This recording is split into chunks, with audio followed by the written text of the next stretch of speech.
Hola, ¿qué tal? Buenas tardes. Vamos a dar seguimiento al libro de Juan Claudio Sanahúja, Poder Global y Religión Universal, de la librería Córdoba. Ahí pueden conseguir el libro. Seguimos, nos quedamos en la página 50. Que todo lo que leamos en este libro sea para mayor gloria de Dios, salvación de las almas y el perdón de nuestros pecados. En el nombre del Padre, del Hijo y del Espíritu Santo. Amén. El nigeriano Babatunde Osotimehin, director ejecutivo del Fondo para la Población de la ONU, desde enero del 2011, fanático abortista, desde el comienzo de su mandato, insiste en que la protección de la salud reproductiva y los derechos reproductivos es fundamental para nuestro futuro colectivo y para el desarrollo sostenible, entre comillas. Para Osotimehin, el acceso universal a la salud reproductiva es indispensable para alcanzar los objetivos del milenio del desarrollo y debían ser incluidos en los objetivos para el desarrollo sostenible, que sucedieron a aquellos en 2015. En 2012, el Informe Mundial sobre la Población, titulado Sí a la opción, no al azar, Planificación de la Familia, Derechos Humanos y Desarrollo, el Fondo para la Población, UNFPA, dice: la planificación familiar es un derecho humano básico, como el derecho al agua potable, a la alimentación y a la vivienda. Entre los objetivos del fondo figura universalizar el uso de los métodos abortivos llamados de contracepción de emergencia. Según este informe, hay 222 millones de mujeres en los países en desarrollo que carecen de acceso a servicios fiables y de alta calidad de planificación de la familia, lo cual las coloca en situación de riesgo de tener embarazos no deseados.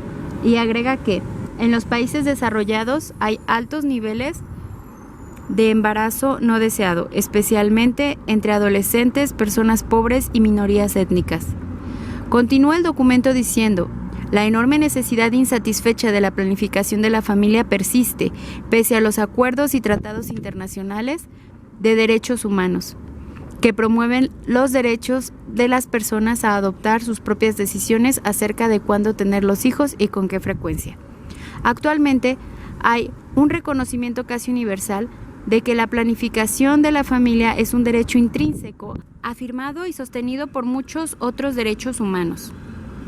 Dado que se trata de un derecho, la planificación voluntaria de la familia debería estar al alcance de todos y no solamente de los más ricos o los más privilegiados. Asegurar el acceso universal a la planificación voluntaria de la familia es cuestión de protección de los derechos humanos, pero también es cuestión de desarrollo económico y social. Satisfacer totalmente la necesidad de la planificación de la familia de todas las mujeres costará $8.100 millones anuales. Para eso, en julio del 2012, el UNFPA, el Departamento del Reino Unido para el Desarrollo Internacional, la Fundación Bill y Melinda Gates y otras entidades organizaron una reunión en la cumbre en la que sostuvieron promesas y contribuciones de $2.000 millones por parte de los países en desarrollo y de $2.600 millones por parte de los donantes, a fin de poner la planificación voluntaria de la familia a disposición de 120 millones adicionales de mujeres y niñas adolescentes en los países en desarrollo para el 2020. Es necesario lograr un apoyo financiero mucho mayor y un compromiso político mucho más firme a fin de llegar a eliminar la totalidad de las necesidades insatisfechas y posibilitar que cualquier persona ejerza su derecho a la planificación de la familia. De más está decir que, en el lenguaje de la ONU y sus aliados, planificación familiar, lo mismo que salud reproductiva, significa aborto y esterilización. Los objetivos que fija el informe del Fondo para la Población son: 1. Acrecentar radicalmente su apoyo financiero y su compromiso para asegurar que la planificación de la familia basada en los derechos humanos esté a disposición de todos quienes la desean, cuando la deseen, y que los servicios, los suministros y la información sean de alta calidad. 2. promover la planificación de la familia en calidad de derecho, cuyo ejercicio posibilita la consecución de toda una gama de otros derechos. 3. Integrar la planificación voluntaria de la familia en el desarrollo económico y social más amplio, debido a que la planificación de la familia fortalece a ambos por igual. 4. Eliminar los obstáculos de índole económica, social, logística y financiera que se oponen a la planificación voluntaria de la familia, de manera que toda persona que opte por utilizarla tenga acceso a ella. 5.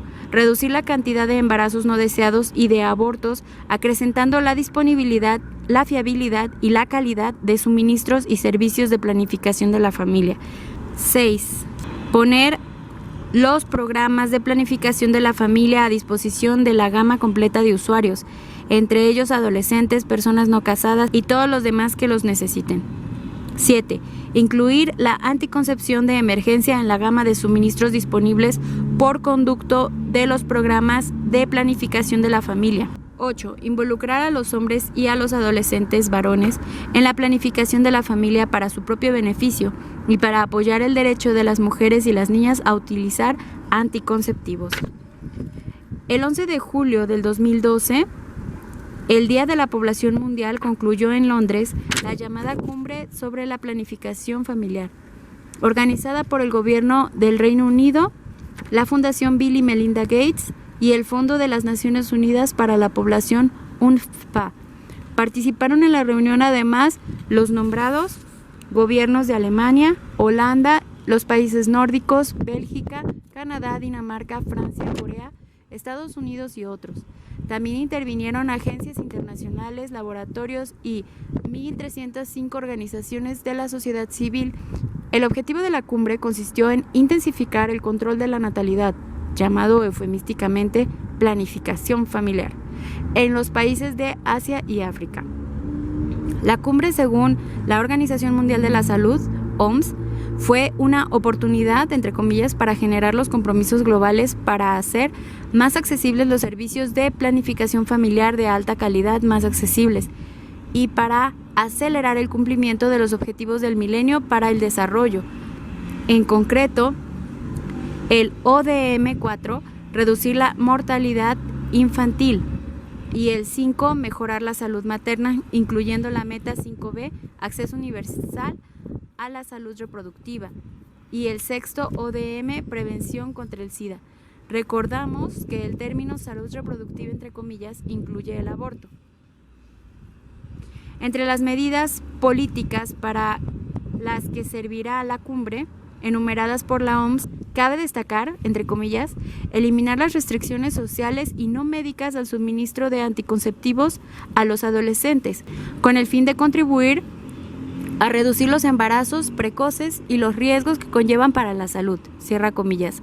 Es decir, la distribución de anticonceptivos o la venta de ellos sin receta a los adolescentes en absoluta confidencialidad, es decir, sin permiso o notificación a los padres.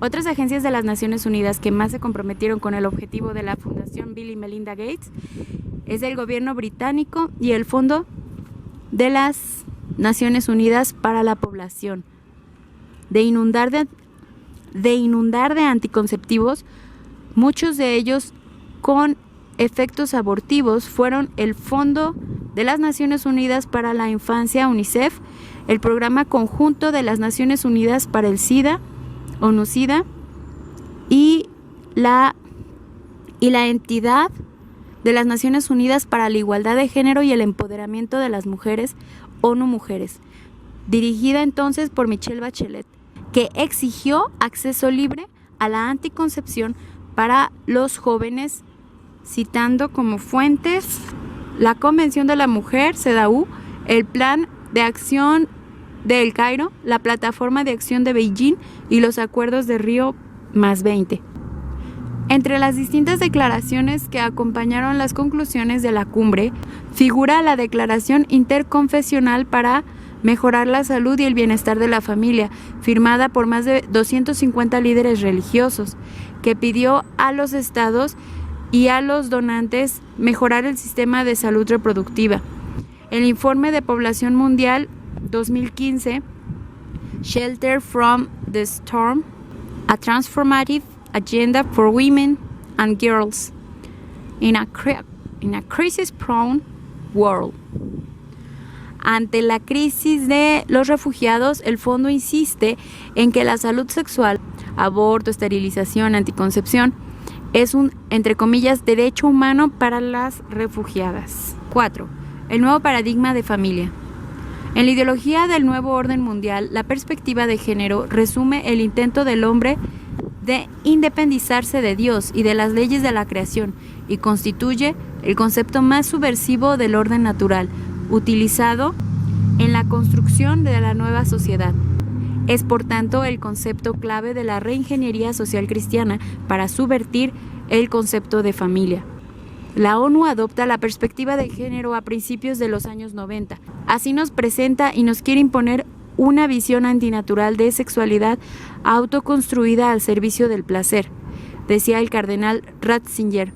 La peculiaridad de esta nueva antropología que constituye la base del nuevo orden mundial es evidente, sobre todo en la imagen de la mujer, en la ideología del Women's Empowerment, nacida en la Conferencia de Pekín. El objeto de esta ideología es la autorrealización de la mujer, sin embargo, los principales obstáculos que se oponen a ella y su realización son la familia y la maternidad. Por esto, la mujer debe ser liberada en modo particular de aquello que la caracteriza, vale decir, de su especialidad femenina. Esta última se anula, en efecto, a través de una gender equity and equality. Ante un ser humano indistinto y uniforme, en cuya vida la sexualidad no tiene otro sentido que el de una droga voluptuosa, de la cual se puede hacer uso sin ningún criterio. La ideología de género, gender, se basa en el reconocimiento social y jurídico de la homosexualidad, el pseudo derecho al matrimonio entre personas del mismo sexo y la adopción de niños por parte de esas parejas. Todo esto se traduce en los documentos internacionales con los vocablos formas de familia o sencillamente familias, en plural. Para quienes usan esta terminología, la familia ha dejado de tener como raíz la unión perdurable de un hombre con una mujer. Recordemos que, a propósito de la perspectiva de género, dice el documento de Aparecida: entre los presupuestos que debilitan y menoscaban la vida familiar, encontramos la ideología de género, según la cual cada uno puede escoger su orientación sexual sin tomar en cuenta las diferencias dadas por la naturaleza humana. Esto ha provocado modificaciones legales que hieren gravemente la dignidad del matrimonio, el respeto al derecho a la vida y la identidad de la familia. Los principios de Yogyakarta. El miércoles 7 de noviembre del 2007, en la misión permanente de la Argentina ante las Naciones Unidas en New York, fueron presentados los principios de Yogyakarta en un acto organizado por Human Rights Watch y el Centro para el Liderazgo Global de la Mujer y copatrocinado por las misiones permanentes de Brasil y Uruguay ante la ONU. Los llamados principios de Yogyakarta fueron elaborados con un conciliabundo de activistas de pro-homosexuales, muchos de ellos funcionarios y exfuncionarios de la ONU. No solo son expresión de la subversión del orden natural, sino que desde el punto de vista del derecho positivo no cuentan con el aval de la comunidad internacional. Pero los grupos de expertos, las organizaciones pro-homosexuales y los organismos de la ONU los han ido imponiendo de tal modo que ya son citados como fuente en algunos documentos de los comités del Sistema de Derechos Humanos de la ONU. Los principios de Yogyakarta se definen como la aplicación de las normas internacionales de derechos humanos en relación con la orientación sexual y la identidad de género. De modo semejante, a principios de los años 90 comenzó la reinterpretación en clave abortista de los derechos humanos, que llegó a instalarse social y jurídicamente a fines de esa década. Los principios de Yogyakarta son otra reinterpretación perversa que lleva camino de imponerse a nivel internacional los derechos humanos en clave homosexual. La reinterpretación de Ban Ki-moon.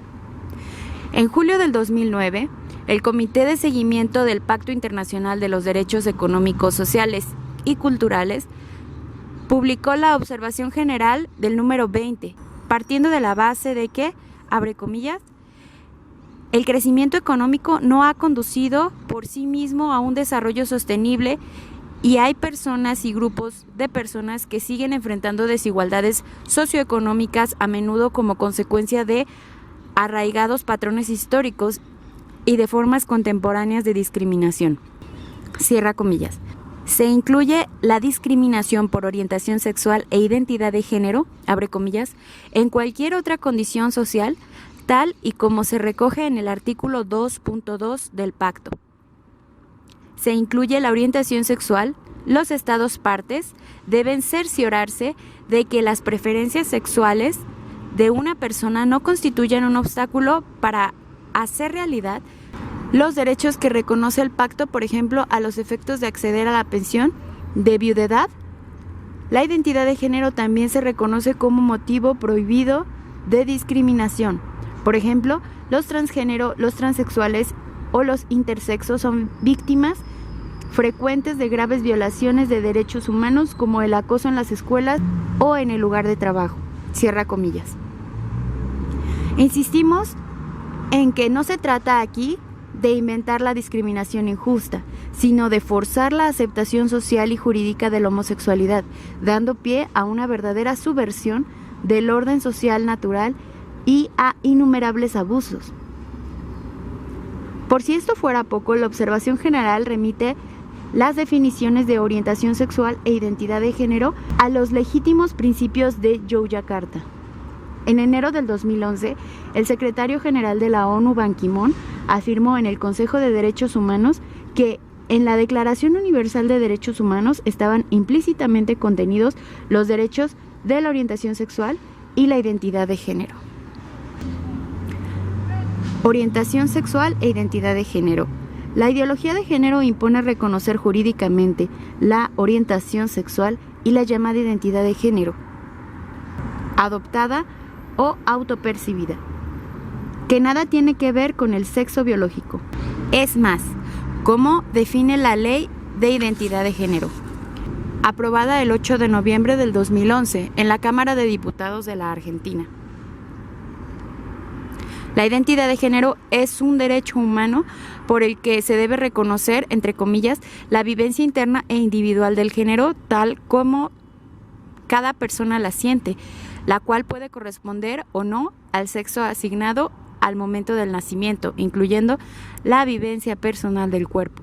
La terminología usada para referirse a la sexualidad natural como sexo asignado al nacer, entre comillas, da una idea de la perversión y de la subversión del orden natural que se pretende.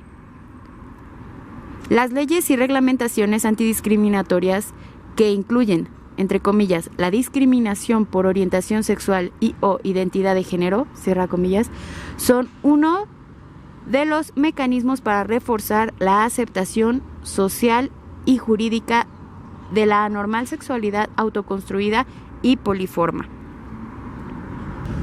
Australia. Más de 20 orientaciones sexuales. Es paradigmático el caso de Australia. Babette Francis, quien se ha batido a favor de la vida y la familia en las reuniones de Naciones Unidas, publicó un artículo no exento de humor e ironía, en el que da cuenta de los empeños de la Australian Human Rights Commission por profundizar la imposición de la ideología de género a través del proyecto para ampliar la legislación antidiscriminatoria. ¿Cuántas orientaciones sexuales o identidades de género existen o deben ser protegidas de la discriminación? Pues la presidenta de Australian Human Rights Commission, Catherine Branson, por ahora consiguió enumerar más de 20. La AHRC identifica distintos tipos de homosexualidad, identificados universalmente con la sigla LGBT, lesbianas, gay, bisexuales, transexuales. A esto se le suma el grupo queer, identificado por la Q, y el intersexo, identificado con la I, lo que da como resultado la sigla LGBTQA. Pero eso solo es el comienzo. En el documento de trabajo de la AHRC se enumeran para comenzar las siguientes identidades de género: transgender, transexual e intersex, a las que le siguen androgynous, agender, cross-dresser, drag king, drag queen, gender fluid, gender queer, intergender, neutrals, pansexual, pangender, third gender y third sex. Y como no podía faltar en los esquemas del nuevo orden mundial, las peculiaridades culturales de los pueblos originarios añaden identidades tales como sister girl y brother boy, que al parecer existen entre los aborígenes australianos o nativos de las islas Torres Strait. Y todo sin sumar las categorías de transexuales que Babette Francis ha encontrado: a los que están en espera de tratamiento; B, a los que han tenido tratamiento hormonal; C, los que han tenido tratamiento hormonal y quirúrgico; D, los que fueron tratados con hormonas y cirugía, pero no son felices y quieren revertir los procedimientos. Los costos de estas nefastas y ridículas fantasías para evitar cualquier discriminación corren por cuenta de la seguridad social. La presidenta de la Comisión Australiana de los Derechos Humanos, Catherine Branson, se basa en los llamados principios de Yogyakarta, derechos humanos en clave homosexual, que no han sido aceptados por la ONU, pero, según Branson, deben aplicarse porque son una interpretación, entre comillas, de los acuerdos internacionales vinculantes con los que Australia está comprometida, cierra comillas. Y así, de paso, le da cabida y crea jurisprudencia favorable a un documento que no existe para el sistema universal de derechos humanos: la abolición de la diferencia sexual como realidad inherente a la naturaleza humana y el intento de obligar social y jurídicamente a todos a aceptar sus consecuencias, destruyendo a la familia y pervirtiendo a los niños. No es una teoría, y mucho menos un planteo de ciencia ficción. Intervención de la Santa Sede. El 22 de marzo del 2011 fue tratada en el 16º periodo de sesiones del Consejo de Derechos Humanos de la ONU la Declaración contra la Discriminación por Orientación Sexual e Identidad de Género, en el marco del seguimiento y la aplicación de la Declaración y el Programa de Acción de la Conferencia Internacional de los Derechos Humanos en Viena en el 93. En esa ocasión, la Santa Sede, a través del representante permanente en Ginebra, Monseñor Silvano Tomasi, advirtió en su declaración: los estados pueden y deben regular los comportamientos, incluyendo varios comportamientos sexuales. En todo el mundo hay un consenso entre las sociedades de que ciertos tipos de comportamientos sexuales deben prohibirse por la ley. La pedofilia y el incesto son ejemplos. La Santa Sede desea afirmar su creencia profundamente sostenida de que la sexualidad humana es un don que se expresa de modo genuino en la entrega completa y para toda la vida de un hombre y una mujer en el matrimonio. La sexualidad humana, como cualquier actividad voluntaria, posee una dimensión moral. Es una actividad que pone a la voluntad individual al servicio de un fin, no es una identidad. En otras palabras, procede de la acción y no del ser. Incluso, aunque algunas tendencias u orientaciones sexuales tengan raíces profundas en la personalidad, negar la dimensión moral de la sexualidad lleva a negar la libertad de la persona en esta materia y socava, en última instancia, su dignidad ontológica. Esta creencia sobre la naturaleza humana es también compartida por muchas otras comunidades religiosas y por otras personas de conciencia. Y, finalmente, señor presidente, deseamos llamar la atención sobre una tendencia alarmante en algunos de estos debates sociales. Se está atacando a personas por tomar posiciones que no apoyan las conductas sexuales entre personas del mismo sexo. Cuando ellos expresan sus creencias morales o sus creencias sobre la naturaleza humana, que pueden ser también expresiones de convicciones religiosas u opiniones sobre reivindicaciones científicas, son estigmatizados o, peor aún, son vilipendiados y perseguidos. Estos ataques contradicen los principios fundamentales recogidos en 3 de las resoluciones del Consejo de esta sesión. La verdad es que estos ataques son violaciones de derechos fundamentales y no pueden justificarse bajo ninguna circunstancia. No exagero la declaración de la Santa Sede. La presión de subvertir el orden jurídico usándolo para imponer totalitariamente la ideología antinatural del género la demuestran las declaraciones en esa ocasión de uno de los secretarios generales de la International Lesbian Gay Association, que dijo: la defensa de la discriminación de las personas lesbianas, gays, bisexuales, transexuales, trans e intersexuales basada en una impresión errónea de la tradición o de un orden natural, es más insostenible que nunca. La homofobia y la transfobia son cada vez más reconocidos porque son los últimos pilares derruidos de un orden patriarcal que debe estar entre las páginas oscuras de nuestro pasado, como la esclavitud y la Inquisición. Cierra comillas. El 17 de junio del 2011, el Consejo de Derechos Humanos aprobó la Resolución sobre los Derechos Humanos, Orientación Sexual e Identidad de Género. La declaración expresa la grave preocupación por los actos de violencia y de discriminación en todas las regiones del mundo perpetrados en contra de los individuos debido a su orientación sexual y a su identidad de género, y pidió al Alto Comisionado para los Derechos Humanos de la ONU, la señora Navanethem Navi Pillay, que realizara un estudio mundial sobre las leyes y prácticas homofóbicas y transfóbicas, así como para terminar con este problema.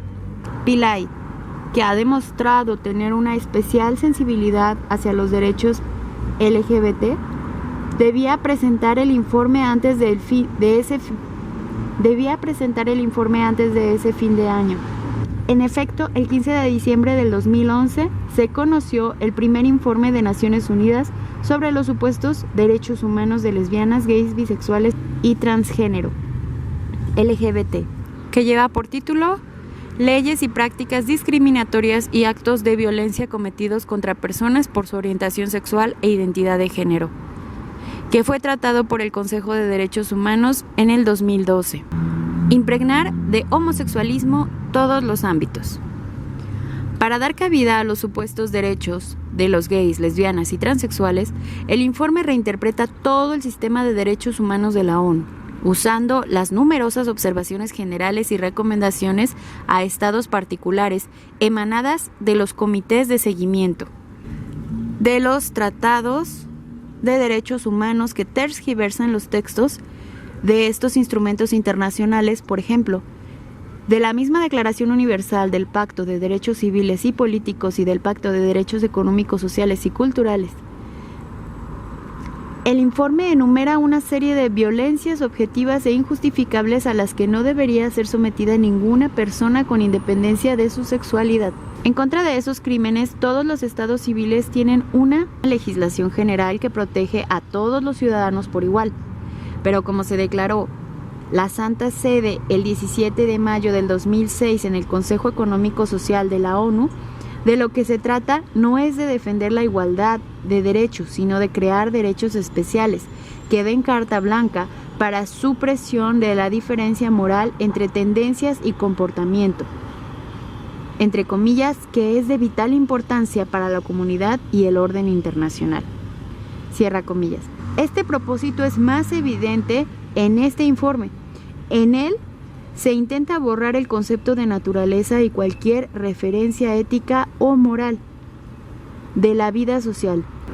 Así, reprueba el uso de términos como, entre comillas, delitos contra la naturaleza, moralidad o libertinaje, para referirse o aplicarlos al estilo de vida gay. En el texto aparecen menciones al, entre comillas, fundamentalismo y a extremistas religiosos, grupos paramilitares neonazis y nacionalistas extremos, cierra comillas, unificando así todos los que se oponen justa o injustamente a las presiones de los grupos LGBT. A dichos vocablos el lenguaje políticamente correcto le ha dado concepciones particularmente antipáticas que llevan aparejados la descalificación y el linchamiento social. El informe recorre las principales áreas sociales en las que el lobby gay pretende imponerse con la excusa de la discriminación, por lo que leemos en él las medidas recomendadas y las actitudes reprobadas por el documento están en marcha o han sido experimentadas en diversos países. Aplicando lo dicho en el informe sobre el empleo, entre otras cosas, se obligarán a los empleadores a mantener en el empleo a una persona que se declare homosexual o de pronto aparezca travestido, aun cuando esta actitud represente una grave incoherencia con la finalidad de la empresa. Así se ha dado el caso de tener que mantener en su cargo de director de una escuela católica a un homosexual declarado. Siguiendo el texto en el ámbito educativo, entre otras cosas, no se podrá denegar el ingreso o expulsar a un alumno que se manifieste como activista pro-gay. A la vez, dice el informe, las autoridades escolares y educativas deben integrar los principios de no discriminación y diversidad en los planes de estudios y en el lenguaje utilizado en las escuelas. La educación sexual debe comprender el derecho a recibir información amplia, exacta y apropiada sobre la sexualidad humana para que los jóvenes tengan acceso a la información necesaria para llevar una vida sana, adoptar decisiones con conocimiento de causa y protegerse a sí mismos y proteger a los demás de las infecciones de transmisión sexual. Añade el documento que los medios de comunicación también tienen un papel que desempeñar eliminando los estereotipos negativos sobre las personas lesbianas, gays, bisexuales y trans, en particular en los programas de televisión populares entre los jóvenes. En el ámbito de la salud, el informe exige que se dé cabida a las necesidades específicas de las personas lesbianas, gays, bisexuales y trans, y debe desecharse toda terapia reparadora de la condición homosexual, por ser, entre comillas, potencialmente perjudicial y contribuir al estigma. Reclama que los trans cuenten con cirugía de reasignación de sexo gratuita y añade que no podrá argumentarse con, abre comillas, presuntas amenazas a la salud pública o a la moral, cierra comillas, para restringir la información sobre la orientación sexual ni acudir al concepto de la decadencia, entre comillas, porque puede tener un efecto perjudicial en las iniciativas de la salud pública e incluso en relación con la transmisión de SIDA.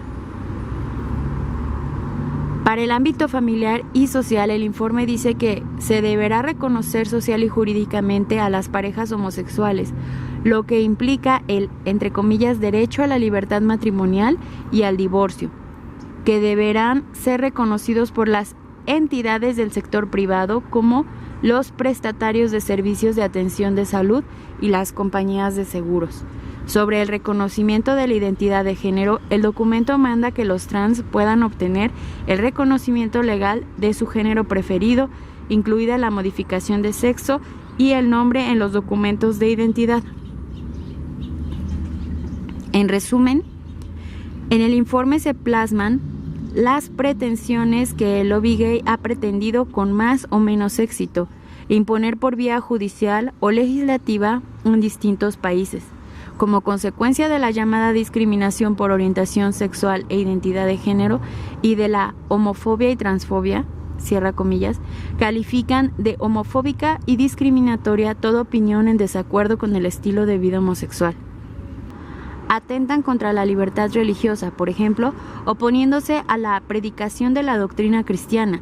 En base a esos conceptos, se arremete contra la libertad de los padres a educar a sus hijos, y se desconoce la libertad de las instituciones de enseñanza, por solo dar unos pocos botones de muestra.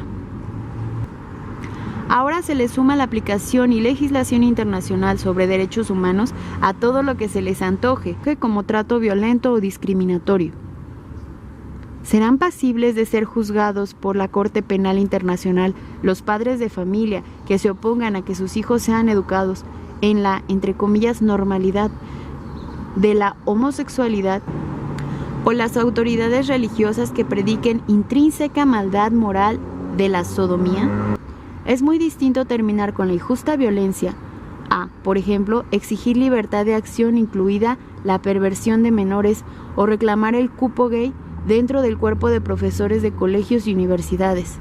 El lobby gay parece decir: quien no apoya nuestro estilo de vida y todas nuestras pretensiones está a favor de que se nos condene a muerte. Vale la pena tener en cuenta las declaraciones de Charles Radcliffe, autor principal del informe y jefe de sección de oficina del Alto Comisionado para los Derechos Humanos. Entre comillas, todas las personas tienen libertad religiosa, pero las creencias religiosas o los valores culturales predominantes no pueden justificar despojar a otros de sus derechos básicos. Cierra comillas. Países, entre comillas, ejemplares. El informe Leyes y prácticas discriminatorias y actos de violencia cometidos contra personas por su orientación sexual e identidad de género menciona elogiosamente a España y Honduras porque ha nombrado fiscales especiales para investigar y enjuiciar casos de discriminación por orientación sexual e identidad de género, a Alemania, Brasil, Ecuador, Holanda y Uruguay porque han utilizado los principios de Yogyakarta para, entre comillas, orientar las respuestas de políticas a los incidentes de violencia y discriminación. Cierra comillas. A Argentina por su protección a los trans. Y por último, Brasil merece una segunda mención positiva. En el Brasil, el gobierno ha respaldado una campaña de educación pública bajo el eslogan, entre comillas, Brasil sin homofobia. La Argentina y Brasil. Cabe señalar que los gobiernos de Brasil, de Luis Inácio Lula da Silva y de Dilma Rousseff, y de la Argentina, de Néstor Kirchner y Cristina Fernández de Kirchner, se han portado como cómplices activos en la imposición de estas políticas. En la Argentina, la situación no ha cambiado con el advenimiento del gobierno de Mauricio Macri. A las preocupantes designaciones de la militante feminista Fabiana Túñez, miembro de la campaña por el derecho al aborto, en el Consejo Nacional de la Mujer, y del activista gay Pedro Robledo, autor intelectual del portal Chau Tabú, en la Subsecretaría de Juventud de la Nación se sumó la ginecóloga Silvia Oyserovich en el Programa Nacional de la Salud Sexual y Procreación Responsable. La última fue ponderada por el exministro de Salud Ginés González García, que dijo, abre comillas, es una médica que conoce el tema, que viene del medio, es más, fue parte del Consejo Consultivo del programa de mi gestión, cierra comillas. Valoró que sea ella quien esté ahora a cargo de conducir el Programa Nacional de Salud Sexual y Procreación Responsable en la gestión actual, que comanda el ministro de la Salud, Jorge Lemus. González García, conocido por su postura abortista, conducía el Ministerio de Salud en el 2003, cuando se lanzó ese programa nacional que garantizó inicialmente la entrega gratuita de todo tipo de anticonceptivos y con los cambios legislativos de los tratamientos hormonales para las personas trans. Durante su gestión, el Consejo Consultivo que Silvia Oycerovich integraba, elaboró la primera guía técnica para la atención de los abortos no punibles en octubre del 2007. El decreto 114-16 de Macri modificó el organigrama del Ministerio de Salud y alarmó al movimiento feminista que bregó por la continuidad del programa nacional. Pocas horas después, esas inquietudes comenzaron a ser disipadas por funcionarios de la cartera sanitaria que se comprometieron a seguir adelante con todo lo actuado, el aborto incluido. La designación de Silvia Oycerovich acabó definitivamente con la preocupación del feminismo.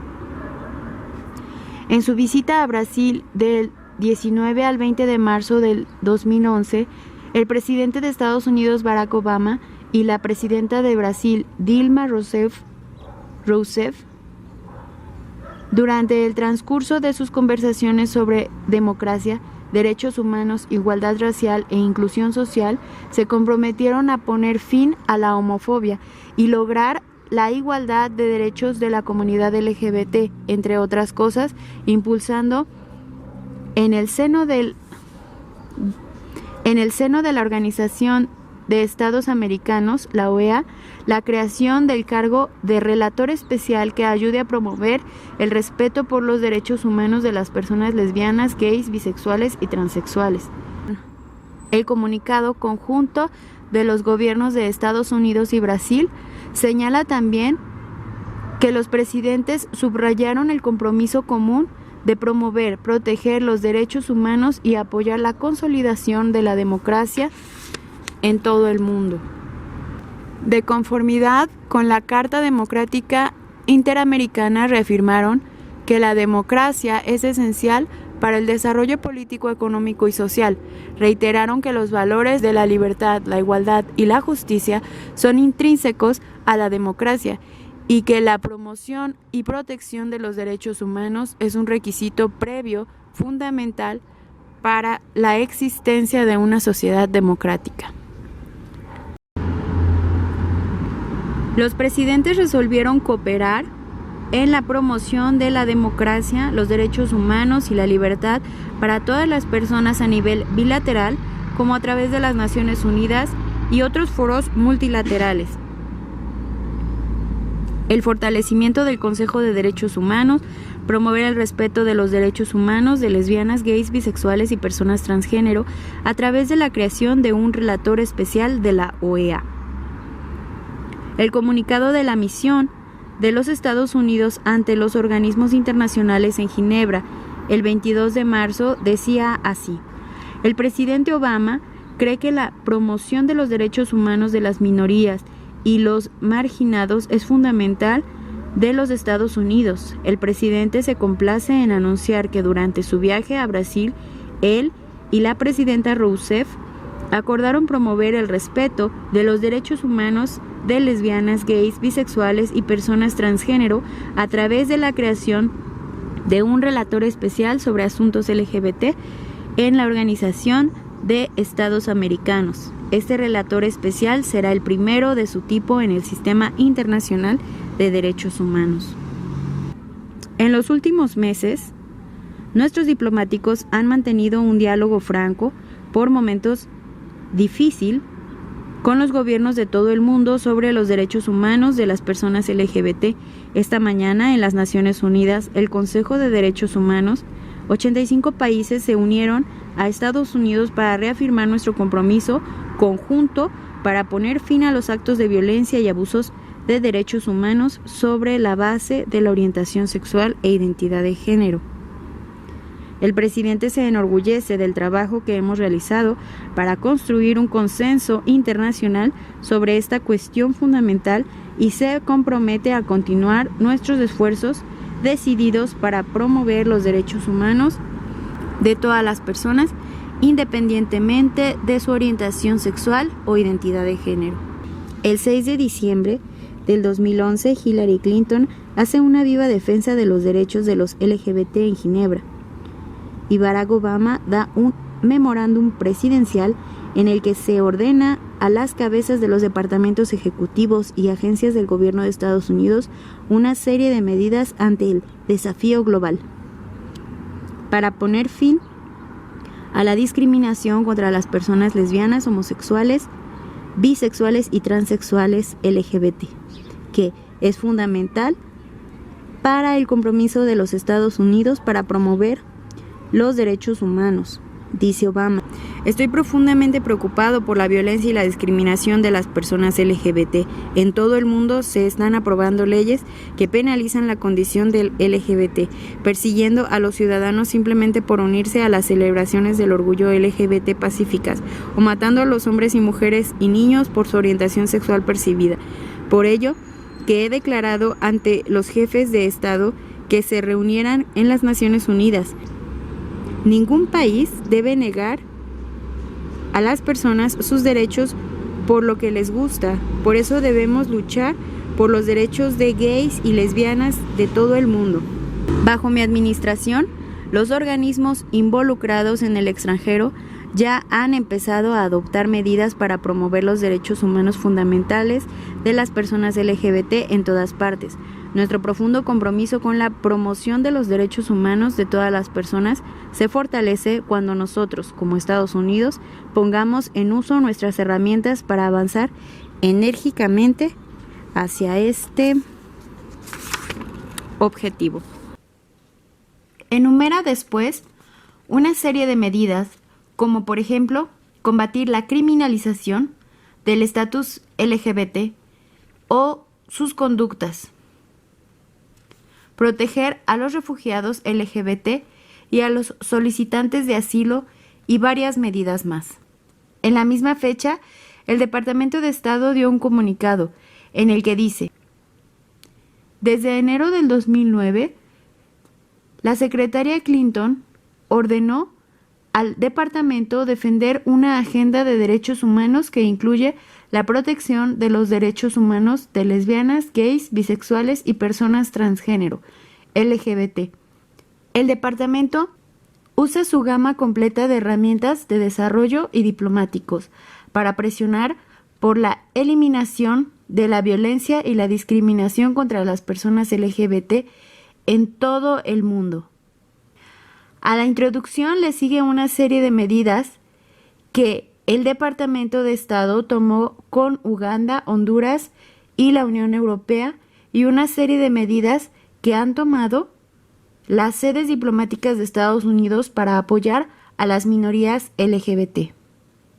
El 10 de diciembre del 2012, decía el secretario general de la ONU: aplaudo a la Argentina por la introducción de una de las legislaciones más progresistas del mundo en parejas del mismo sexo y el reconocimiento de género, dijo Ban Ki-moon, haciendo referencia a la ley de matrimonio homosexual de 2010 y a la ley de identidad de género, sancionada en mayo del 2012, por la que cualquier persona puede, entre comillas, cambiar de sexo asignado al nacer, por la identidad de género autopercibida. Tal declaración fue hecha conmemorando el Día de los Derechos Humanos, en el que Ban Ki-moon volvió a pedir que se ponga fin a la violencia y a la discriminación por motivos de identidad de género y orientación sexual, y añadió: permítanme decir esto alto y claro, las personas lesbianas, gays, bisexuales y personas transgénero tienen derecho a los mismos derechos que todos los demás. Ellos también nacen libres e iguales. Yo estoy hombro con ellos en su lucha por los derechos humanos. Estoy orgulloso que como secretario general tengo una plataforma global para poner de relieve la necesidad de acabar con la violencia y la discriminación por motivos de orientación sexual e identidad de género.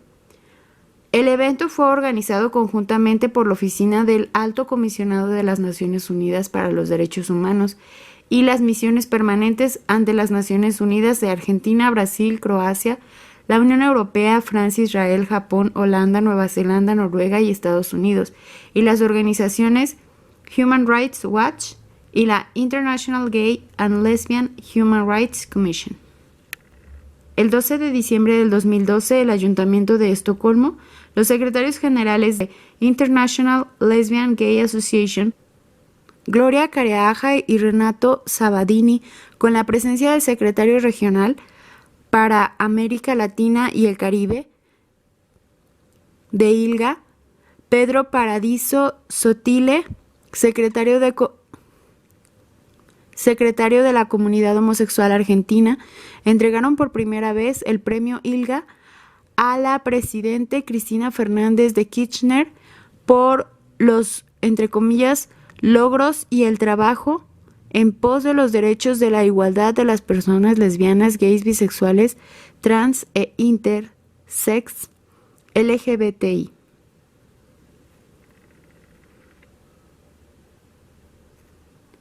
El premio fue recibido en nombre de la Presidente por el Vicepresidente de la Nación, el licenciado Amado Boudou, y el senador Aníbal Fernández. Cristina Fernández de Kirchner agradeció el premio a través de una videoconferencia. El 26 de septiembre del 2013, la sede de la ONU en New York se realizó una reunión sin precedentes para la defensa y promoción de los supuestos derechos de los homosexuales LGBT. El encuentro fue convocado por la Alto Comisionado para los Derechos Humanos, Navi Pillay, y promovido por el gobierno de Barack Hussein Obama, cuyo secretario de Estado John Kerry tuvo un papel protagónico. En el selecto encuentro participaron los ministros de Relaciones Exteriores de la Argentina, Héctor Timerman de Brasil, Luis Alberto Figueiredo de Holanda, Frans Timmermans de Croacia y de Noruega, el ministro francés para la cooperación Pascal Caffin, funcionarios de la Unión Europea, de Japón y de Nueva Zelanda. También intervinieron Jessica Stern de la International Lesbian and Gay Association, ILGA, y representantes de Human Rights Watch. La convocatoria fue un encuentro de representantes de países e instituciones aliados para promover el homosexualismo en la legislación internacional, en el marco de la campaña de sensibilización pública pro-gay, free and equal del Alto Comisionado para los Derechos Humanos de la ONU.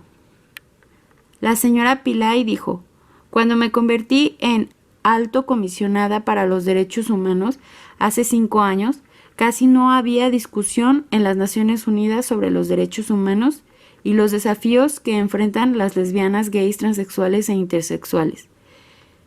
Ya no es así". Pillay también afirmó: "Debemos comprometernos a trabajar en cualquier lugar del mundo para que los gays sean tratados como cualquier otro y no sean objeto de violencia y discriminación". El secretario de Estado norteamericano John Kerry unió los supuestos derechos gays y lesbianas a los principios fundacionales de la ONU, tal como lo había hecho pocos años antes el secretario Ban Ki-moon, es decir, se trata de una reinterpretación de la Declaración de Derechos Humanos. En 2013, la Oficina del Alto Comisionado para los Derechos Humanos de las Naciones Unidas lanzó una campaña de libres e iguales, con la mirada a promover la tolerancia e igualdad para las personas lesbianas, gays, transexuales y bisexuales. Con el apoyo de Coro Group, este grupo está formado por Argentina, Brasil, Colombia, Croacia, El Salvador, Francia, Israel, Japón, Países Bajos, Montenegro, Nueva Zelanda, Noruega, Reino Unido, Uruguay, Estados Unidos y la Unión Europea. El día 25 de septiembre del 2014 se desarrolló el evento ministerial Libres e Iguales. Los derechos de lesbianas, gays, bisexuales y trans son derechos humanos, entre comillas. Durante la 69 Asamblea General, el ministro de Relaciones Exteriores de Países Bajos, Frans Timmermans, el secretario de Estado de Estados Unidos, John Kerry, y el canciller argentino, Héctor Marcos Timerman, fueron los oradores en una ceremonia que estuvo precedida por un mensaje en videoconferencia el secretario general de las Naciones Unidas, Ban Ki-moon. Estoy muy orgulloso de estar aquí, dijo el canciller Timmermans, ante la colmada audiencia formada por diplomáticos y miembros de la sociedad civil. En Argentina, las personas LGBT tienen derechos y necesidades reconocidos por la ley, recordando la aprobación de las leyes del matrimonio igualitario, Ley 26.618, 15 del 7 del 2010, y de la identidad de género, la Ley 26.747, el 09 del 05 del 12. Timmermans subrayó que en Naciones Unidas los últimos días hablamos mucho de violencia, hablamos mucho de terror, discutimos quién tiene el arma más poderosa, pero ¿saben algo? Estoy contento porque en la lucha por los derechos LGBT se usan como herramientas los derechos humanos, la educación y la no violencia. Países como la Argentina y otros en la región aprendieron por su historia que el odio no se combate con violencia, porque eso genera más odio. La comunidad LGBT nos dio una lección que la protección de los derechos humanos se realiza a través de los métodos de los derechos humanos y no violándolos. El 29 de septiembre del 2015 se volvió a reunir Core Group, esta vez con la presencia del secretario general Ban Ki-moon. La reunión estuvo centrada en la igualdad y la inclusión en la agenda del desarrollo post-2015 de los derechos de lesbianas, gays, bisexuales y transgénero. Ban lamentó que muchas de esas personas sean rechazadas por sus familias y expulsadas de sus casas y escuelas. Señaló que la evidencia muestra que ese colectivo sufre discriminación y abusos desproporcionados, además de que se cuenta entre los grupos más marginados de la sociedad, y agregó que el caso de las personas transexuales es aún peor, ya que a menudo viven en la indigencia y la pobreza extrema, además de padecer hambre. Para los individuos y sus familias se trata de una tragedia personal. Para la sociedad es un desperdicio vergonzoso de talento, inventiva y potencial económico. Todos debemos entender que poner fin a la marginación y exclusión de las personas LGBT es una prioridad de los derechos humanos y un imperativo de desarrollo, cierra comillas, dijo el secretario general, para concluir diciendo, no se trata de un compromiso personal, sino institucional, cierra comillas. Bueno, hasta aquí llegó este video. Si es de tu agrado, te invito a que te suscribas a este canal para que recibas las notificaciones. También puedes dar me gusta para que tenga un mayor alcance, para que otras personas se puedan enriquecer de esta información. Y también te invito a compartir el contenido. En este canal subo distintos videos, así que mantente atento cuando veas que es la continuidad de la lectura del libro. Gracias.